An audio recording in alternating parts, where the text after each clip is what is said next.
সারা বাংলাদেশে প্রায় 70% জেলায় রাসেল ভাইপার ঢুকে গেছে। আপনি পানিতে আছেন, ঠিক সেই সময় সাপ আপনার পায়ে কামড় দিয়েছে, আপনি নিশ্চিত থাকবেন যে আপনার শরীরে বিষ ঢুকবে না। কেন বলেন তো?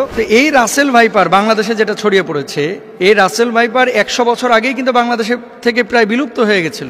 ডাক্তাররা বলতেছে যে এটা যদি দংশন করে তাহলে মানুষ মারা যাবে খুব শীঘ্রই। ফরিদপুরের একজন লিডার তিনি ঘোষণা করেছেন যে রাসেল ভাইপার একটারে যে মারতে পারবে তার আমি 50,000 টাকা পুরস্কার দেব। সাপের ব্যাপারে কিন্তু হাদিস আছে একাধিক, এবং এক্ষেত্রে আব্দুল্লাহ ইবনে ওমর রাদিয়াল্লাহু তাআলা আনহু তিনি সাপ দেখলেই কিন্তু দৌড়ান দিতেন এবং মারতেন। আপনি বলবেন যে হুজুর কেন তিনি মারতেন? নবীজি সাল্লাল্লাহু আলাইহি ওয়াসাল্লাম এক প্রকার সাপের ব্যাপারে খুব সতর্ক করেছিলেন সাহাবীদেরকে। সেই সাপটা কোন সাপ দেখেন, নবীজি সাল্লাল্লাহু আলাইহি ওয়াসাল্লাম সেই সাপের ব্যাপারে আনা আয়েশা রাদিয়াল্লাহু তাআলা আনহা قالت আমরা রাসূলুল্লাহ সাল্লাল্লাহু আলাইহি ওয়াসাল্লাম বিকতলি জিত তুফিয়াতাইনে ফাইন্নাহু ইয়ালতামিসুল বাসার ওয়া ইউসিবুল হাবাল। আয়েশা রাদিয়াল্লাহু তাআলা আনহা থেকে বর্ণিত, তিনি বলেন রাসূল আকরাম সাল্লাল্লাহু আলাইহি ওয়াসাল্লাম পিঠে দুটি সাদা রেখা বিশিষ্ট বিষধর সাপ মেরে ফেলার নির্দেশ দিয়েছেন, কারণ তার দৃষ্টিশক্তি কেড়ে নেয় এবং গর্ভস্থ সন্তানের ওপরে বিরূপ প্রতিক্রিয়া সৃষ্টি করে। গর্ভে যে সন্তান থাকে, এরকম কোনো মাকে যদি এই সাদা রেখা বিশিষ্ট সাপ দংশন করে তাহলে সেই সন্তানের উপরে ইফেক্ট করে, মায়ের উপরে ইফেক্ট করে। এটা নবীজি নিজে বলেছেন। কোথায় আছে হাদিসটি? নবীজি সাল্লাল্লাহু আলাইহি ওয়াসাল্লামের এই হাদিসটি আম্মাজান আয়েশা সিদ্দিকা রাদিয়াল্লাহু তাআলা আনহা থেকে বর্ণিত। বর্ণনাকারী আয়েশা বিনতে আবু বকর সিদ্দিক রাদিয়াল্লাহু তাআলা আনহা, এবং হাদিসের মান সহিহ মুসলিম ইসলামিক ফাউন্ডেশন থেকে যেটা অনুবাদ করা হয়েছে, সেখানে এই হাদিসটি আমরা যদি খুঁজি তাহলে পাবো। এরপর আসেন আরেকটি হাদিস, ওয়াকালাল আবতারু ওয়াদুত্তুফ ইয়াতাইনে। নবীজি কি বলছেন? লেজ খসে যাওয়া এবং পিঠে দুটি সাদা রেখা বিশিষ্ট সাপ। আব্দুল্লাহ ইবনে ওমর রাদিয়াল্লাহু তাআলা আনহু একটা সাপ দেখলেন, তারপরে এটার পিছু নিয়েছেন। অন্য সাহাবীরা ওনাকে বলছেন, এই তুমি কোথায় যাচ্ছ? এই যে সাপ আমি দেখেছি, নবীজি সাল্লাল্লাহু আলাইহি ওয়াসাল্লাম তো সাপ দেখলে মেরে ফেলতে বলেছেন, এই জন্য আমি মারার জন্য যাচ্ছি। তো সাহাবীরা বললেন, তুমি কি শোনো নাই যে ঘরে এবং ঘরের বাইরে যে সমস্ত সাপগুলা মানুষের আশপাশে থাকে, এই সাপগুলো তোমাকে দংশন না করলে, তোমার ক্ষতির কারণ না হলে তুমি তাকে হত্যা করতে পারবে না। এটা নবীজি নিজেই নিষেধ করেছেন।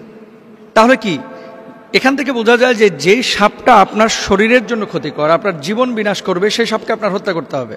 আর কিছু সাপ আছে, আপনি জানেন কি না, সারা পৃথিবীতে যত ধরনের সাপ আছে 80% সাপ যাদের নাই, বিষ নাই, মানুষকে কামড়াইলে এই মানুষের শারীরিক কোনো ক্ষতি হয় না।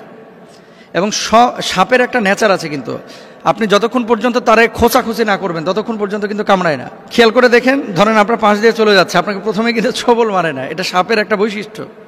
কিন্তু এই রাসেল ভাইপার বাংলাদেশে যেটা ছড়িয়ে পড়েছে, এই রাসেল ভাইপার 100 বছর আগেই কিন্তু বাংলাদেশে থেকে প্রায় বিলুপ্ত হয়ে গেছিল। এটা সাহারা মরুভূমিতে পাওয়া যেত, আরব বিশ্বের বিভিন্ন দেশে পাওয়া যেত। বাংলাদেশে কিভাবে আসলো এই সাপটা? এখন আমরা জানি না যে এটা কারো ষড়যন্ত্র কিনা বাংলাদেশের কৃষিখাত ধ্বংস করার জন্য, যে এই রাসেল ভাইপার ছাড়ে দিলে কৃষকরা ভয়ে মাঠে যাবে না, ধান কাটতে পারবে না, বা জঙ্গলে যাবে না, কারণ এটার ইফেক্ট কিন্তু কৃষিখাতে অবশ্যই পড়বে। ডাক্তাররা বলতেছে যে এটা যদি দংশন করে তাহলে মানুষ মারা যাবে খুব শীঘ্রই, এবং ওই যে মেডিসিন বা ইঞ্জেকশন দেওয়ার পরে, অ্যান্টিভেনম দেওয়ার পরেও কিন্তু কাজ হয় না। অনেক সময় কিডনি বিকল করে ফেলে, হার্ট দুর্বল করে ফেলে, হার্ট বিকল করে ফেলে, এই জন্য মানুষ মারা যায়। এখন নবীজি সাল্লাল্লাহু আলাইহি ওয়াসাল্লামের সেই হাদিস থেকে আমরা স্পষ্টরূপে বুঝতে পারি যেহেতু রাসেল ভাইপার মানুষের জন্য ক্ষতিকর। এবং আজকে দেখলাম পত্রিকায় ফরিদপুরের একজন লিডার তিনি ঘোষণা করেছেন যে রাসেল ভাইপার একটারে যে মারতে পারবে তার আমি 50,000 টাকা পুরস্কার দেব। তো এখন মানুষের জীবন আগে ভাই, প্রাণী, এই সাপ, পোকামাকড় যারা দংশন করে, এগুলো পরিবেশের ভারসাম্য অবশ্যই রক্ষা করে, কিন্তু মানুষের জীবনের জন্য যদি ক্ষতির কারণ হয়ে দাঁড়ায়, নবীজির ভাষ্য অনুসারে সেটাকে হত্যা করতে হবে। এবং ইভেন কুকুর, রাস্তায় যে সমস্ত কুকুর ঘোরাফেরা করে আপনার কোনো ক্ষতি করে না, তাদেরকে হত্যার কথা বলা হয় নাই। কিন্তু এমন কুকুর যদি থাকে যে এই কুকুর দেখলেই আপনার পেছন থেকে ধাওয়া করে, বাচ্চাদেরকে কামড়ে দেয়, এই কুকুরগুলোকে হত্যা করতে বলা হয়েছে। সুতরাং রাসেল ভাইপারের যে বিষয়টা, এটা হাদিস থেকে আমরা যেটা বুঝি, নবীজি সাল্লাল্লাহু আলাইহি ওয়াসাল্লাম বলেছেন ক্ষতিকারক যদি হয়ে থাকে তাহলে সেখানে তাকে হত্যা করা যাবে। এবার আসেন, সারা বাংলাদেশে প্রায় 70% জেলায় রাসেল ভাইপার ঢুকে গেছে।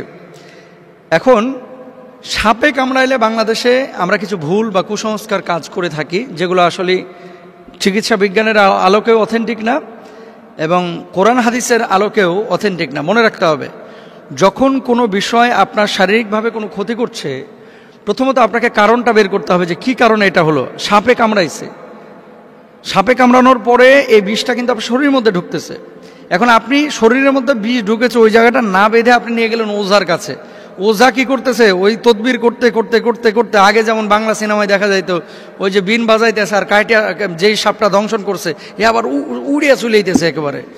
হ্যাঁ, আসার পরে ওখানে মনে করেন মুখটা দিয়ে আবার মনে করেন বিষ বাইর করে ফেলে। এগুলো মিথ্যা কথা ভাই, এগুলো কোনো ভিত্তি নাই।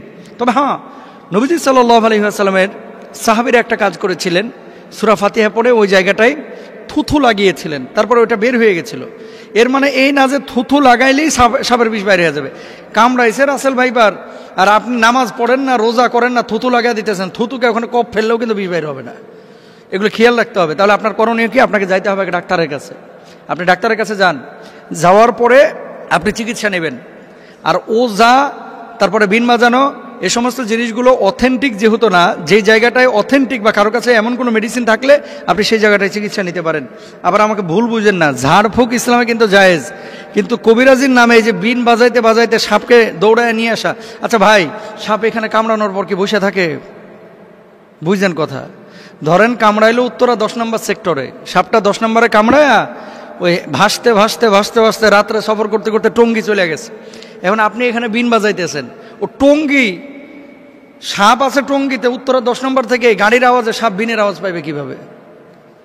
জিনিসগুলো কিন্তু একটা ভাবার বিষয়। তাহলে আমরা এই বিষয়গুলো খেয়াল রাখবো। সাপে কামড়াইলে চিকিৎসা নেওয়ার চেষ্টা করব।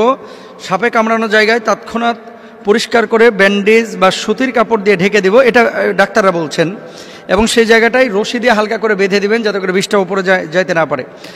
মনে রাখবেন, আপনি পানির মধ্যে পা দিয়ে রেখেছেন, পানিতে থাকা কোনো সাপ যদি পায়ের ওপরে কামড় দেয়, এটা খুব মনোযোগ দিয়ে শুনবেন।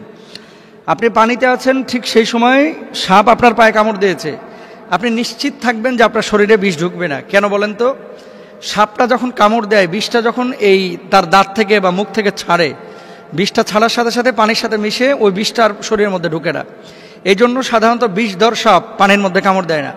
এই ধরা সাপ টোরা সাপ যেগুলো কামড় দেয়, চিন্তার কোনো কারণ নাই। কিন্তু শুকনো জায়গায় যদি আপনারা সাপে কামড় দেয়, বি কেয়ারফুল, এখানে আমাদের সচেতন হতে হবে। অনেকে সাপে কামড় দেওয়ার পর ওই জায়গাটায় মুখ লাগায় চুষে বিষ নামানোর চেষ্টা করে, এটা সম্ভব না। চুষ দিয়ে বিষ বাইর করাটা, এটা বিশেষ করে রাসেল ভাইপারের কোনোভাবেই সম্ভব না। আর বিষাক্ত সাপে কাটলে বাঁচার একটাই পথ, দ্রুত হাসপাতালে যাওয়া, আল্লাহর কাছে দোয়া করা, সূরা ফাতিহা পড়ে সেই জায়গাটায় ফুৎকার করা। যেহেতু এই সূরাকে বলা হয় সূরাতুশ শিফা, মনে রাখবেন, সূরা ফাতিহাটাকে বলা হয় সূরাতুশ শিফা। এবং সাহাবীরা এই আমলটা করে ফলাফল পেয়েছে। আমরা আমলটাও করব এবং হসপিটালেও যাব, আল্লাহর উপর তাওয়াক্কুল করব। আল্লাহ তাআলা তৌফিক দান করুন।